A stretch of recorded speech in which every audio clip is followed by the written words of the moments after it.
Varicose veins కి సరైన చికిత్స కోసం సంప్రదించండి ఎవిస్ హాస్పిటల్. నమస్తే రమగారు. నమస్తే జయ. రమగారు, మనము ఒక పొద్దు ఉంటాం, ఒక్కొక్కరు ఒక్కొక్క రోజు మనకి అనుకూలంగా మన ఇష్ట ప్రకారంగా ఉంటూ ఉంటాం కదా. అప్పుడు ఏమైనా ప్రత్యేకమైన నియమాలు ఉంటాయండి ఆ ఒక పొద్దు పాటించే రోజు? జనరల్గా ఒక పొద్దు దేనికోసం ఉంటారు జయ? భగవంతుడి కోసం, పలానా ఇష్టదైవానికి. ఇప్పుడు నేనున్నాను, గురువారం ఉంటాను, శనివారం ఉంటాను, సాయిబాబా అని నాకు ఒక ఫీల్. వెంకటేశ్వర స్వామి ఇంకా అందరం యూనివర్సల్గా ఉండేది కాబట్టి సాటర్డే ఉంటాము. సోమవారాలు ఉండే వాళ్ళు ఉంటారు, సోమవారం, శుక్రవారం ఉంటారు, మంగళవారాలు ఉంటారు, బుధవారం కూడా ఇంకేదో వినాయకుడు కని అయ్యప్ప కని. బుధవారం తక్కువ వింటాం కదండి, బాగా వినేది మనం ఒకటి సోమవారం, గురు, శనివారాలు కనపడతాయి. ఆదివారం ఒక పొద్దు వాళ్ళు కూడా ఉంటారు. అవును, ఉంటారండి, విన్నాను. నారాయణమూర్తికి సూర్యుడి కోసం ఆదివారం రాత్రి భోంచేయరు. సాధారణంగా ఒక పొద్దు అనగానే పగలు భోజనం చేసి రాత్రి భోజనం చేయని వాళ్ళు కనపడతారు. అవును, అన్నం తినరు, తద్భిన్నం ఏదైనా తింటారు. ఒకటి, ఏ దైవాని కోసం మనం వారం ఉంటున్నామో ఆయన కోసం అన్నం మానేయటమే కాదు, పొద్దున పూజ చేసుకోవడం కూడా ఒకటి పాటించాలి. ప్రధానంగా ఏ దైవం కోసం మనం ఉండదలుచుకున్నామో ఆయన యొక్క ప్రార్థన చేసుకోవాలి ఉదయకాలం. అప్పుడు కదా మనకి ప్రోగ్రాము సక్సెస్ అయ్యేది. ఎప్పుడు చేయాలి? అంతేగా కదా. ఊరికే శనివారం ఉపవాసాన్ని మేమేం తినాం అంటే చాలా సరిపోదు. దాన్ని దైవారాధనతోటి కూడిన ఒక పొద్దు ఫలితాన్ని ఇస్తుంది. ఒట్టి ఒక పొద్దు రాత్రిపూట టిఫిన్ తింటాం అనేది ఉంది చూడు, ఉపయోగం లేదు. ఎందుకు ఆ పని? నువ్వు అన్నం మానేయడానికి ఏదో ఒక దేవుడి పేరు చెప్తావా? తప్పు కాదు, అది పొరపాటు. ఉదయం అర్చన పెట్టుకోవాలి తప్పకుండా. అప్పుడు మనం వీరి కోసం వదిలేసిన ఒక పొద్దు, ఆ ఒక పొద్దుది సాటిస్ఫై అవుతుంది, సరిగ్గా అవుతుంది, అది అవ్వాల్సిన విధిగా. అలా ఉంటే బాగుంటుంది. ఈ సోమవారాలు ఉండేవాళ్ళు పగలు తినకుండా రాత్రి తినేవాళ్ళు కనిపిస్తారు అప్పుడప్పుడు. ఇందులో మళ్ళీ కొన్ని పర్వదినాల్లో ఖచ్చితంగా ఒక పొద్దులు వస్తాయి కదా. అవును, ఆ 2 పొద్దులు ఉండే ఏకాదశి వేరే కదా. ఈ ఒక పొద్దులు ఏమొస్తాయి? మన వరలక్ష్మి వ్రతం, మంగళగౌరి వ్రతం అవి చేసుకున్నాం అనుకో, రాత్రి భోంచేయరు. వ్రతాల్లో సత్యనారాయణ వ్రతం కోసం కూడా మనం ఒక పొద్దు ఉంటాం. సాయంత్రం వ్రతం అనుకో, పగలల్లో ఉపవాసం ఉండి సాయంకాలం వ్రతాలు చేసుకుంటారు. ఇది కనిపిస్తుంది. ఇప్పుడు ఇలా చేసేటప్పుడు ఆ తిథికి సరిపడా విధి ఏం చెప్పబడిందో, మన ఇళ్లలో ఏమున్నాయో అవి పాటించుకుంటే సరిపోతుంది. సాధారణంగా ఒక దైవం కోసం మనం ఆహార విసర్జన చేసాము అంటే దాంట్లో ఇంకా 2-3 ప్లస్సులు. ఏకభుక్తము, భూసేనము, బ్రహ్మచర్యము, ఈ 3 లైన్. నువ్వు శనివారం ఉపవాసం ఉండి దేవుడికి పొద్దున్న దండం పెట్టుకుని రాత్రి అన్నం తినకుండా ఉండి భార్యాభర్తలు పనికిరాదు. ఓకే. సాధారణంగా మంచాల మీద పడుకోకూడదు, కానీ ఉండలేరు. చలికాలం, ఎండాకాలం, ఏదో కాలం, నడు నొప్పి, వీపు నొప్పి, పక్క మారితే నిద్ర పట్టదు, ఇలా ఉంటారు కదా.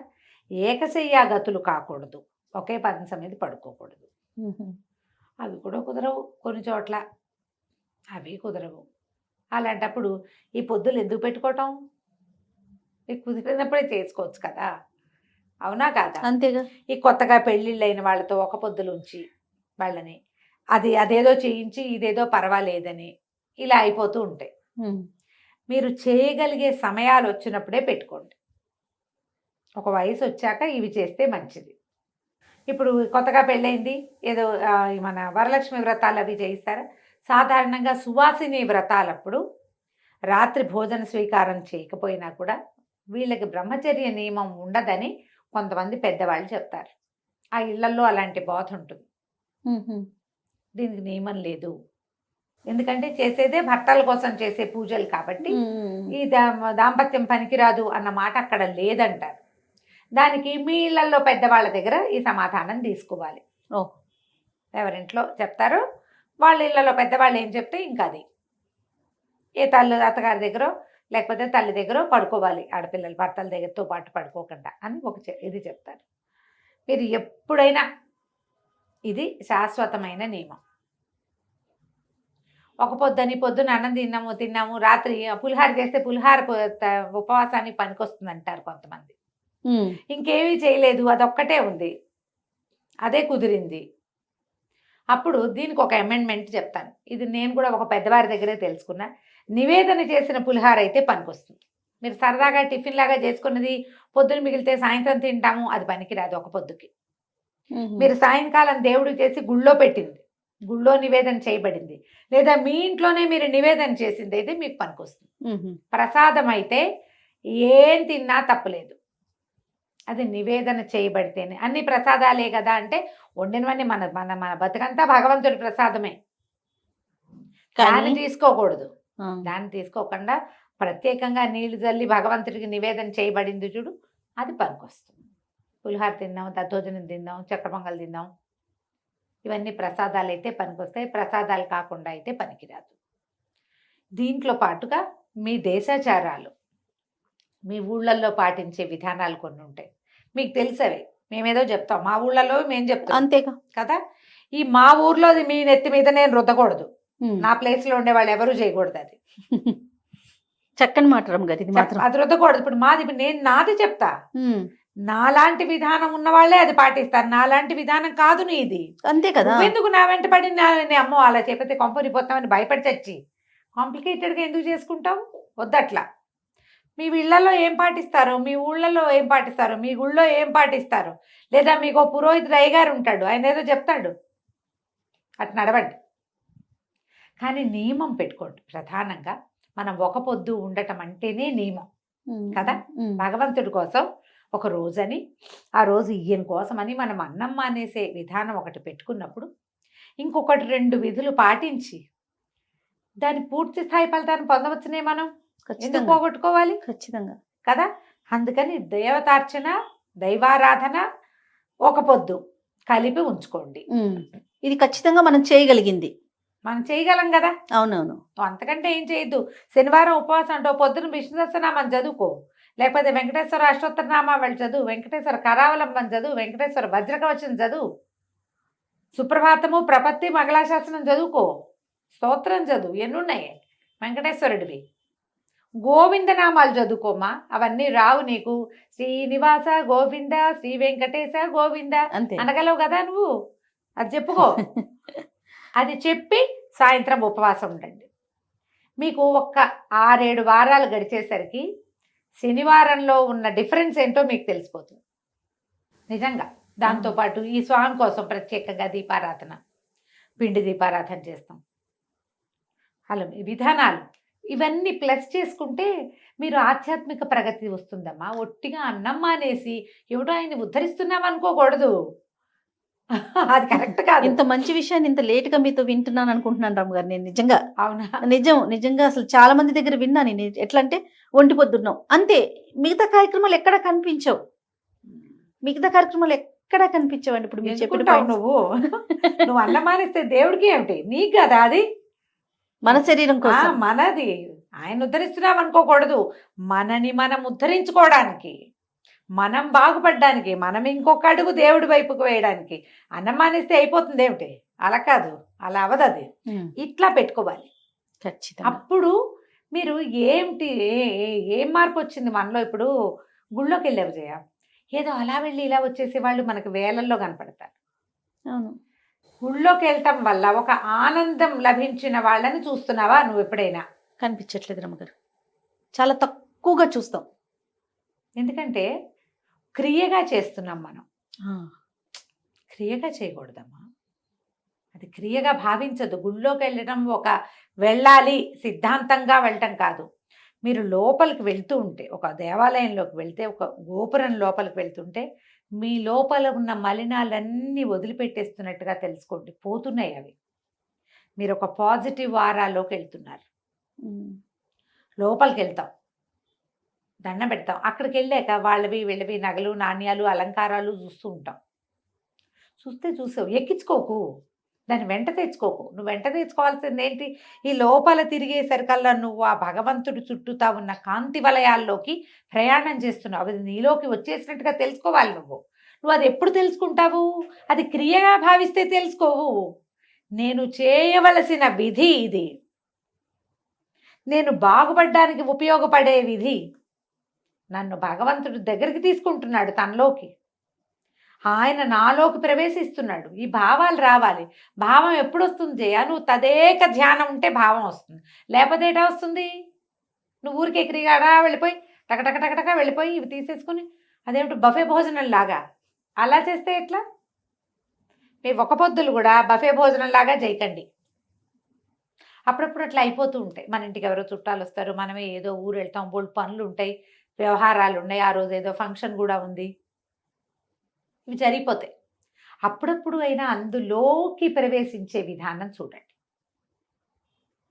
కరెక్ట్గా మీకు ఆ రోజు మీరు సాయంత్రం పడుకున్నాక మీకు తెలుస్తుంది. ఇవన్నీ ఎలా తెలుస్తాయి జయ? దేవుడు మన అనుగ్రహించాడు, మన కరుణించాడు, అవన్నీ ఏంటి కనపడతాయి మనకి. మనం సినిమాలలాగా ఇలా మానసిక ప్రశాంతత చెప్పేస్తుంది రమ్మగారు. మన శరీరం మనకి చెప్పేస్తుంది. నువ్వు ఎప్పుడు చెప్తుందమ్మా అది? మనం నువ్వు వింటే కదా. వినాలంటే దాని మీద దృష్టి ఉండాలి. మనం పూజ అవి అనగానే జనరల్గా మన ప్రజలు, నువ్వు నేను తేడా లేదమ్మా దానికి, అందరమును అలంకారము బ్రైట్గా చేయటము, బోల్డ్ పువ్వులు, బోల్డ్ ప్రసాదము, జనాల్ని పిలవటం, బొట్లు, కాటకలు, తాంబూలాలు, అందులో కొబ్బరికాయ పెట్టేవా, అరటిపళ్ళు పెట్టేవా, ఇక్కడే ఉంటుంది. అక్కడే ఆగిపోతాం. చెయ్యండి అవన్నీ, ఆగిపోకండి. దాన్ని దాటి భగవంతుడి వైపుకి నడిచే ప్రయాణం మీద దృష్టి పెట్టండి. ఒక క్రియ చేస్తున్నాము, ఏదో మంత్రం చదువుతారంటే ఆ మంత్రం సీప్ అయిపోవాలి లోపలికి. మనకు అర్థం కాకపోయినా సరే దాంట్లో ఒక పాజిటివ్ సౌండ్ ఉంది, అది లోపలికి వెళ్ళాలి, నరాల్లో పట్టుకోవాలి. అది మనం గుళ్ళోకి వెళ్ళినా అంతే, ఒక పొద్దు చేసినా అంతే, ఏం చేసినా వారానికి ఒక్కరోజు నువ్వు ఒక పొద్దు ఉండేది ఎన్నిసార్లు ఉంటావు? వారం అంతా ఒక పొద్దులుండి బ్రహ్మచర్యాలు చెయ్యొద్దు, అందరి వల్ల కాదు, అవకాశం ఉంది. పోనీ నువ్వు భోజనం మానేయడానికి ఒక పొద్దుని పెడతావు, దేవుడి దగ్గర కూడా పో. అదే విధంగా డైటింగ్ కూడా కలిసి వస్తుందని అన్నారు మొన్న ఎవరో, నాకు నవ్వచ్చు. డైటింగ్ కూడా కలిసి వస్తాను ఒక పొద్దు ఉంటున్నారు. ఓహో, పాయింట్ చూడు. భగవంతుడిని ఆ రకంగా తీసుకెళ్ళకండి అమ్మా. మీరు అన్నం మానేదలుచుకొని మహత్తరంగా మానేయండి, దేవుడి కోసం అని చెప్పకండి. దేవుడి కోసమే ఉండండి మీరు. దానికోసం పొద్దున్నే కౌసల్య సుప్రజ రామ అని, నాయన ఈరోజు శనివారం ఏదో ఇంతే చేయగలుగుతాను అని ఓ దండం పెట్టి, రాత్రి వాళ్ళ శనివారం నేను అన్నం తిన్ను, అర్ధరాత్రి 12 అయ్యాక తినచ్చు లాంటి దిక్కుమాల లాజికల్ చెప్పకండి. దౌర్భాగ్యపుర ఎప్పుడెప్పుడు రాత్రి అవుతుందా, ఎప్పుడెప్పుడు మింగేద్దామా అని చూడకండి. ఇకేం శనివారం, మీరు మీ శనివారమును దిక్కుమాల శనివారాలు ఎందుకు వచ్చింది? అది ఎందుకు వచ్చిన ఉపవాసం అమ్మా అది? నిజమే కదా. జనాలను ఆ రకంగా చెడగొట్టకండి ఆయన, దయచేసి మీకు దండం పెడతాం. మీరు ఆధ్యాత్మిక ప్రగతి సాధించకపోతే పీడాపోయి మమ్మల్ని అయినా సాధించినవి కొంతమందిని, కనీసం మేమైనా వెళ్తాం కదా. 100% అండి. ఇలా అర్ధరాత్రి అయితే తినచ్చు లాంటివి చెప్పొద్దు, వాటి వెనకాల వెళ్ళొద్దు. మీరు దేవుడి కోసం ఉండదలుచుకున్నారు, దేవుడి వెనకాల వెళ్ళండి. మా వెనకాల కూడా రావద్దు, అంతే. రాకండి, మాకేం అభ్యంతరం లేదు. దేవుడి వెనకాల వెళ్ళండి, ఆయన కోసంగా ఉన్నాము. అవును కదా, అవునా? ఈ టైం దాటితే ఇవేవో తినేయచ్చు లాంటి భావజాలాల్లోకి దయచేసి వెళ్ళకండి అమ్మా. మీరు ఒక పొద్దుని ప్రశాంతంగా చేసుకోండి, ఎక్కువ పెట్టేసుకోవద్దు.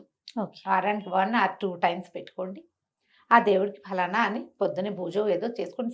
పొద్దున కుదరలా, ఆఫీసు హడావిడి ఉంది, సాయంకాలం వచ్చాక ఒక దీపం పెట్టుకుని, ఒక దండం పెట్టుకుని, ఒక ప్రార్థన చెప్పుకుని, ఒక అపరాధం చెప్పుకుని, ఏదో ఒక బెల్లం ముక్కో, చిన్నపాటికి బెల్లం ముక్కో చూపించి రాత్రి భోజన విసర్జన చేసేయండి.